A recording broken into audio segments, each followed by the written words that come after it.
I want to talk to you. And I'm not preaching a sermon, I'm coming to talk to you. Hallelujah. Amen. Are you ready to engage with me? Yes. I know the weather is warm, but take it easy. Tell your neighbor, take it easy. Hallelujah.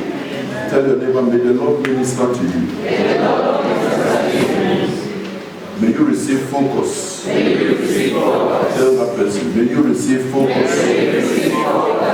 To concentrate. To focus on the Lord. Bible says, my son, attend to my word. Attention is very, very important. What you attend to magnifies. If you attend to a problem, the problem magnifies. If you attend to a solution, the solution magnifies. May your mind be taken over by the Holy Spirit today. And may the word of the Lord profit you in the name of Jesus. Someone say, I receive it. I receive it. Say it again, I receive it. I receive it. I pray that this topic will resonate with you the way it resonates with me. And I'm in the middle of wrestling with the word until the word prospers in my life. And I pray that for you as well. Amen. The Bible says the entrance of its word giveth light. Amen. That light is very, very important. Decision making. Kingdom decision making. Where you are today is the result of the decisions you made in the past.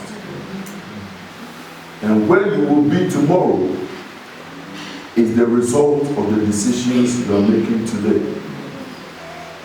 And I commend unto you that the decisions that you make will be decisions in line with God's word for your life. In the mighty name of Jesus Christ. I said, in the mighty name of Jesus Christ. I define decisions as agreed pursuits of an endeavor. Agreed pursuits. You don't just get up and decide things. You don't just get up and agree actions. Okay? Decision making is very, very important. And for business people, you know, for the business people among you, you know that, before you make decisions, you look at various, information and options. You don't just make decisions. I'm not preaching to them, I'm talking to you. I want us to engage, to take something away, to influence our life pattern. Are you listening to me? Very, very important. Where the church is today is the result of the decisions we made in the past.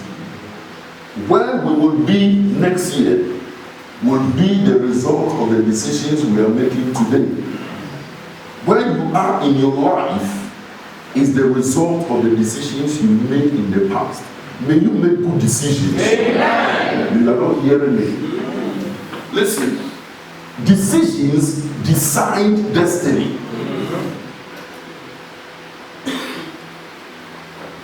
When you make good decisions, you get good fruits. When you make bad decisions, you get bad fruits. And I'll show you a biblical example of somebody who made a very bad decision. And that decision was not only a decision that he made that affected him, but it affected his generation. Can I hear say kingdom decision making? When we are making decisions, we make decisions on information that we have gathered. Okay, whatever decision you make, whether it is a family decision, whether it is a decision of your ministry, whether it is a decision of marriage, whether it is a decision of friendship, whether it is a decision of, career, work, it's all gathered based on information.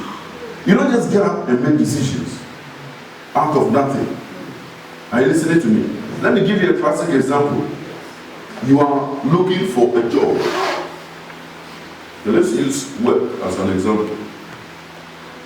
The first thing you do, gather information.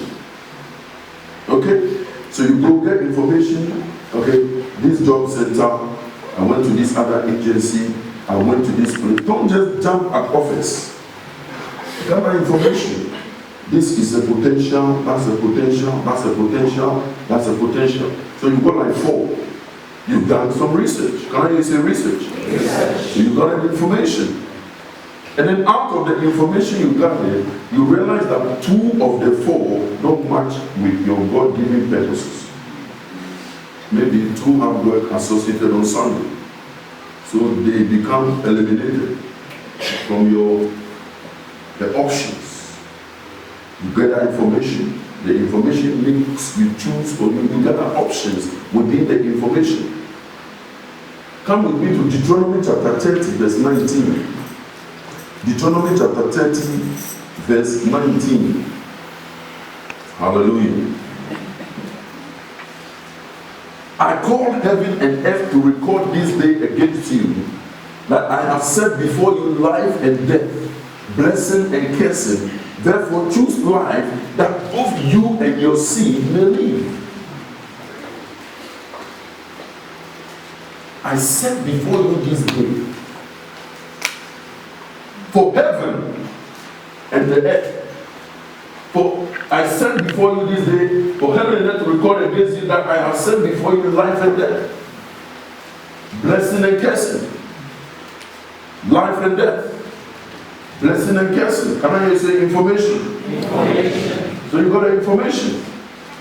Life and death, blessing and cursing. They're giving you different information. Therefore, choose life out of the information and the options you have. God is making a recommended choice, but He's not going to choose for you. He said, choose life. Yeah? And when you do that, it is not only you who will live, but your seed as well.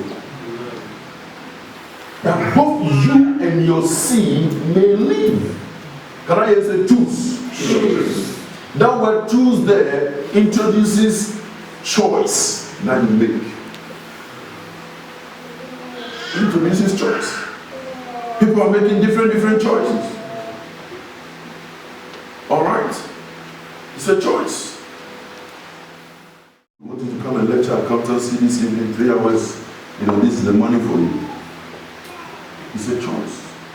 Somebody can choose that and not go to the prayer meeting. I said, if it falls on the prayer meeting, then they can take their work.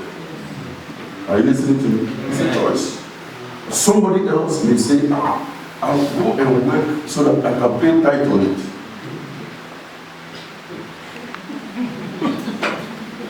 It's a choice. Can I say choice? Choice. I said, where you are today are the result of the decisions you made yesterday. And where you will be tomorrow will be the result of the decisions you are making now. I pray that the bad decision that you made, that will be the last time you make that decision. I'm prophesying it to you. For I will give you shepherds after my own heart, who will feed you with knowledge and understanding. Jeremiah chapter 3, verse 15. Jeremiah chapter 3, verse 15. I want you to know that I don't take this work as one of those things. This is the most important assignment for me on the planet. Are you listening to me? I don't take you for granted at all, and I will never be until He calls me home. Because this is the most dignified, important, most prestigious privilege that I have to matter in the things of God and to serve Him. I will give you pastors according to my heart, which shall feed you with knowledge and understanding. I say, Lord, give me the grace to make this happen. Amen. That your people will be blessed. Amen. Do you know what it means to lead a church where God is present, changing medical reports? Do you know what that means? That they run you through the scan, do all the blood tests, and the results come out abnormal. And then after your contact with God, you go back to the place and they ran the test again and did the scan again, and they came back. They said it is normal. For I will give you pastors who will feed you with knowledge and understanding, will bring you the knowledge. It is your job to use it. Amen. For heaven and earth will pass away, but the word of the Lord shall not pass away. Amen. Are you listening to me? Yes. The decisions you make today will decide your destiny tomorrow. Come with me to Proverbs chapter 11, verse 27 to 29. The end result reflects the decision process. What you get in the end, it reflects the decision that you have made. He that diligently seeks good procures favor, but he that seeks mischief, it shall come unto him. If you seek good, you procure favor, but he that seeks mischief, it shall come unto him. He that trusts in his riches shall fall, but the righteous shall flourish as a plant. It's very simple, yeah? Look, watch this. God says, if you are rich and you put your trust in the riches, you put the compass on it, it is pointing to one way it will fall. So the decisions that I make today, based on my riches, must not be to put my trust in the riches, because I know where that will end me. You're not listening to what I'm saying. Look at verse 29. Say, he that troubles his own house shall inherit the wind. Oh man. In other words, that those of you who trouble in your house and you cause trouble in your own house, God says you will inherit the wind. You will soon be a forgotten issue. Don't receive it. It is a bad thing.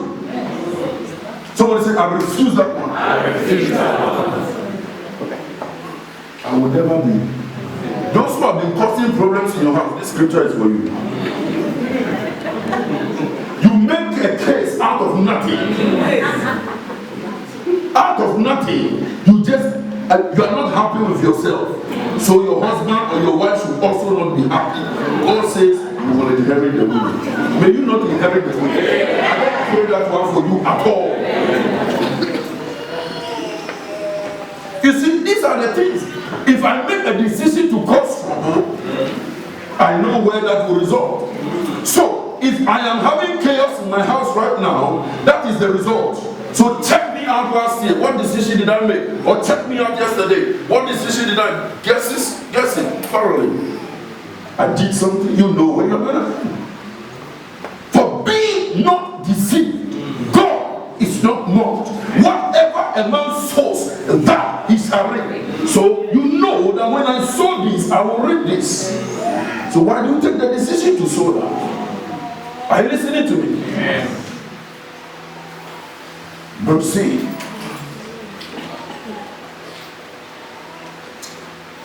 He that causes trouble in his house.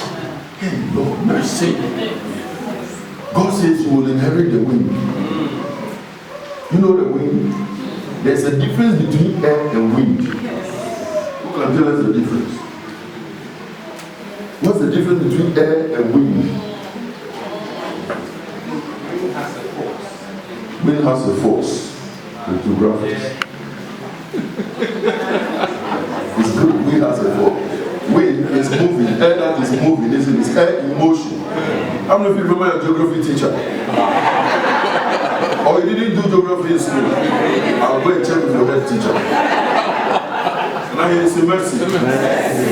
Listen. Let every trouble causer stop please from it. When you are hearing the word of God like this is prescription and solution to problems.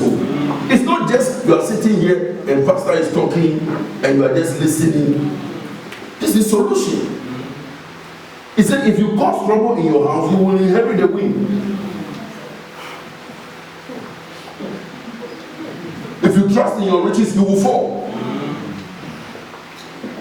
For a man's wealth does not consist in the abundance of his possession. For freely have we received, come to this world with power in your mouth? It is the grace of God. Lest any man should boast. Receive the grace for the right decisions. In the mighty name of Jesus Christ. I said, in the mighty name of Jesus Christ. Come with me to Genesis chapter 25, verse 29 to 34. Genesis chapter 25, verse 29 to 34. Hallelujah. I said, hallelujah. Amen. And Jacob took pottage, and Esau came from the field, and was faint. And Esau said to Jacob, feed me, I pray you, with this same pottage, with this same red pottage, for I am faint. Therefore was his name called Edom. And Jacob said, sell me this day your birthright. And Esau said, behold, I am at the point to die, and what profit shall this birthright do to me? And Jacob said, swear to me this day. And he swore unto him, and he sold his birthright unto Jacob. And Jacob gave Esau bread and pottage of lentils, and did eat and drink, and rose up and went his way. Thus Esau despised his birthright. Hallelujah. Amen. You know the story? Abraham had children, a child with Hagar. You know the story, Ishmael. Abraham also married Keturah, had 6 children with her. Abraham settled all of them at the son of Sarah, Isaac. Isaac was blessed. He was the one who was promised, not Ishmael. Okay? Ishmael had 12 sons. And Isaac was alone. Isaac had 2 sons, Jacob and Esau. When Isaac married Rebekah, and when Rebekah was pregnant, Rebekah noticed that this pregnancy is not, there's something different about this. And earlier on in the same chapter, if you read, the Bible said, and Rebekah inquired of the Lord. Okay? Can you go to, let's just check.